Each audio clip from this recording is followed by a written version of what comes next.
सभी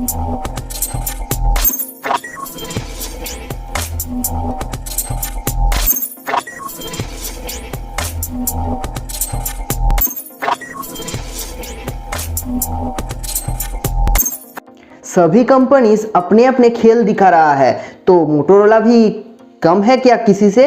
तो उन्होंने एक नहीं दो फोन्स लॉन्च कर दिया है, और वो है मोटो एज 20 और एज 20 फ्यूजन। तो चलिए देख लेते हैं इन दोनों फोन्स में, मतलब ये दोनों भाइयों में क्या क्या खूबियां है। दोनों फोन्स ही देखने में बहुत ही खूबसूरत है, और एज 20 के पास अगर आप देखोगे तो वो बहुत ही स्लिम है, 6.99 mm का इसका थिकनेस है, तो इसीलिए इन हैंड फील भी इसका बहुत ही अच्छा होगा, और वेट भी इसका बहुत ही कम है, 165 ग्राम्स के आसपास है इसका वेट। और एज 20 फ्यूजन के पास अगर आप देखोगे तो वो भी दिखने में बहुत ही खूबसूरत है, लेकिन इतना स्लिम और लाइट वेट नहीं है, इसका वेट है 188 ग्राम्स। तो अगर आप ओवरऑल देखोगे तो दिखने में अच्छा ही लगेगा, पर एज 20 में आपको मेटल फ्रेम मिलता है, लेकिन इसमें आपको प्लास्टिक का ही फ्रेम देखने के लिए मिलता है। पोर्ट्स एंड बटन्स के बारे में बात करूँ तो एज 20 में आपको नीचे के साइड में speaker grille, USB type C, microphone और सिम कार्ड ट्रे देखने के लिए मिलता है, जो डुअल नैनो सिम कार्ड का स्लॉट है। राइट हैंड साइड में आपको volume rockers up and down की और साइड माउंटेड फिंगरप्रिंट सेंसर के साथ साथ पावर ऑन ऑफ बटन देखने के लिए मिलता है। ऊपर नॉइज कैंसिलिंग माइक्रोफोन, और लेफ्ट हैंड साइड में आपको गूगल असिस्टेंट का एक डेडिकेटेड बटन देखने के लिए मिलता है। और दोस्तों पीछे कैमरा बम्प में एक और माइक देखने के लिए मिलता है, मतलब टोटल 3 माइक्स इसमें है। और दोस्तों वेरी अनलकीली इसमें 3.5 mm जैक देखने के लिए नहीं मिलता है। अभी दोस्तों एज 20 फ्यूजन के पास देखोगे तो नीचे के साइड में speaker grille, USB type C, microphone और वेरी लकीली 3.5 mm जैक देखने के लिए मिलता है। डिस्प्ले भी बहुत ही ब्यूटीफुल मिलती है दोनों फोन्स में ही। एज 20 में 6.67 इंच का POLED FHD plus display with 144 hertz fast refresh rate and 576 hertz touch sampling rate मिलता है, और उसके साथ साथ HDR10 प्लस का भी सपोर्ट मिलता है, और जो कलर्स वगैरह इसमें देखने के लिए मिलेगा वो एकदम माइंड ब्लोइंग है। और एज 20 फ्यूजन में 6.7 इंच का FHD प्लस OLED डिस्प्ले देखने के लिए मिलता है, और उसके साथ साथ 90 हर्ट्ज फास्ट रिफ्रेश रेट और HDR10 प्लस का भी सपोर्ट है, और 10 बिट कलर भी है। अभी दोस्तों स्पेसिफिकेशंस के बारे में बात करूं तो एज 20 ही वो फोन है जिसमें इंडिया में पहली बार क्वालकॉम स्नैपड्रैगन 778G प्रोसेसर आया हुआ है। प्रोसेसर नया है इसलिए इसके बारे में ज़्यादा कुछ पता नहीं, अगर पता चलता है तो आपको ज़रूर बताऊंगा।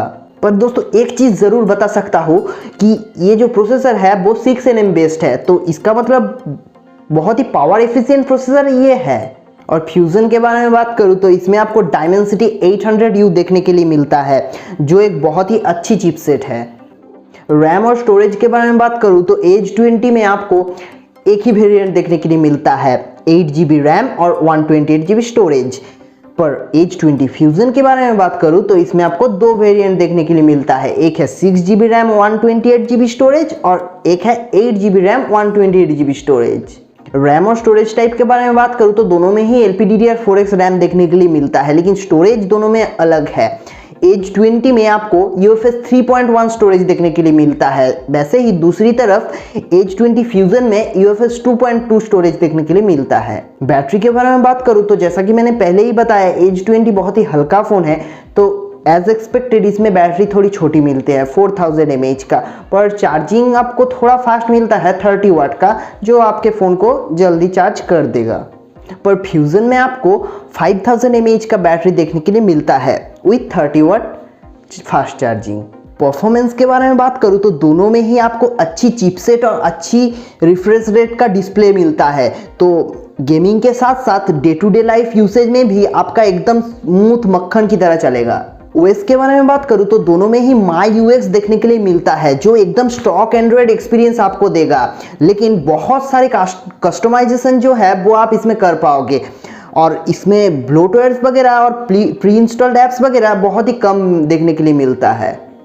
और दोनों फोन्स में ही out of the box Android 11 देखने के लिए मिलता है। और कंपनी ने प्रॉमिस किया हुआ है कि 2 साल तक अपडेट आपको ज़रूर मिलेगा, मतलब एंड्रॉयड 12 और एंड्रॉयड 13 आपको इसमें ऑब्वियसली देखने के लिए मिलेगा।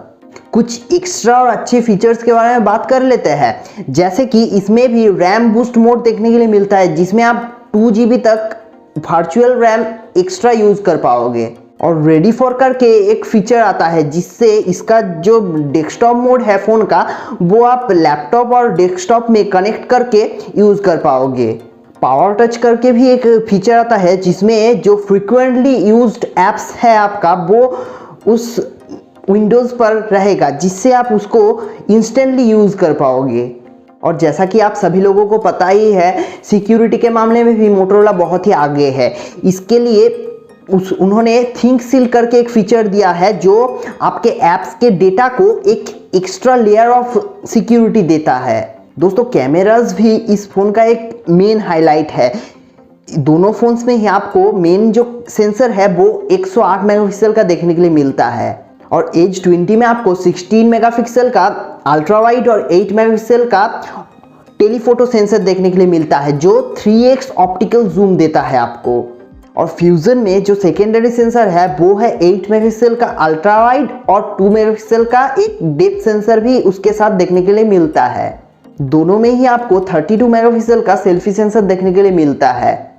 और कैमरा एप्लीकेशन जो है वो भी एकदम फीचर रिच है। सभी तरह का मोड्स आपको देखने के लिए मिलता है, लेकिन जो वीडियो का हाईएस्ट क्वालिटी का सेटिंग है वो आपको 4K 30 FPS तक ही मिलेगा। 4K 60 FPS नहीं है इसमें। अगर दे देता तो बहुत ही बढ़िया होता, लेकिन ठीक है, शायद बाद में अपडेट से आ जाएगा। ओवरऑल कैमरा जो है वो बहुत ही बढ़िया है। अभी दोस्तों कनेक्टिविटी के बारे में बात करूँ तो एज 20 में और एज 20 फ्यूजन में दोनों में ही आपको डुअल 5G देखने के लिए मिलता है, लेकिन एज 20 फ्यूजन में डायमेंसिटी 800U प्रोसेसर होने के कारण इसमें 13 बैंड्स देखने के लिए मिलता है। और एज 20 में स्नैपड्रैगन प्रोसेसर होने के बावजूद 11 बैंड्स का सपोर्ट देखने के लिए मिलता है, जो एक बहुत ही बढ़िया बात है। उसके अलावा दोनों में ही dual 4G VoLTE, wifi calling और NFC मिलती ही है, लेकिन एज 20 में लेटेस्ट वाईफाई 6E और ब्लूटूथ 5.2 मिलती है।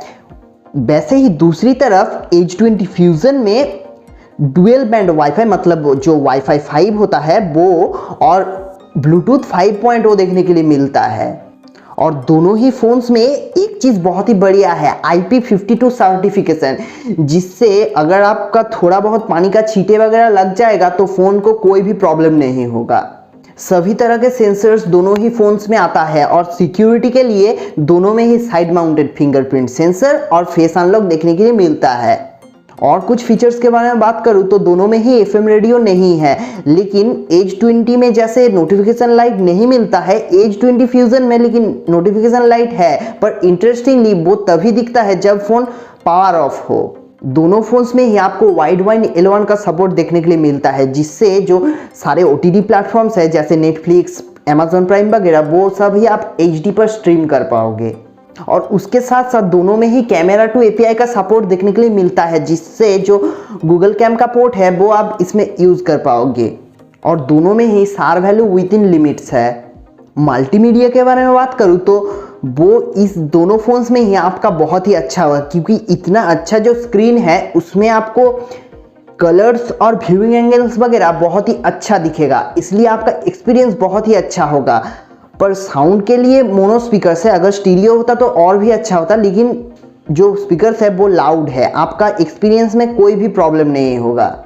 दोस्तों अभी इस मामले पे आते हैं कि ये दोनों फ़ोन्स मुझे कैसा लगा, तो मैं तो बोलूँगा बहुत ही अच्छा लगा, क्योंकि जो एज 20 है वो दिखने में भी बहुत ही खूबसूरत है और फीचर रिच भी है। और जो प्राइस पॉइंट में वो मिल रहा है 29,990 रुपीज़, इस प्राइस रेंज में बहुत ही अच्छा पैकेज है। और एज 20 फ्यूजन भी 21,499 रुपीज़ में बहुत ही अच्छा कुछ फीचर्स दे रहा है, जो दूसरे कोई फ़ोन्स नहीं दे रहा है। तो अगर आप इस प्राइस पॉइंट में ये जो फीचर्स है वो चाहते हो तो ऑब्वियसली इस फ़ोन्स के पास आप देख सकते हो, बहुत ही बढ़िया फ़ोन्स है। और उसके अलावा आपको अगर वीडियो अच्छा लग गया तो लाइक ज़रूर कर दीजिए, और चैनल में तो नए ही हो तो सब्सक्राइब भी ज़रूर कर दीजिए। तो मिलते हैं ऐसे ही किसी और इंटरेस्टिंग वीडियो में, तब तक के लिए बाय बाय।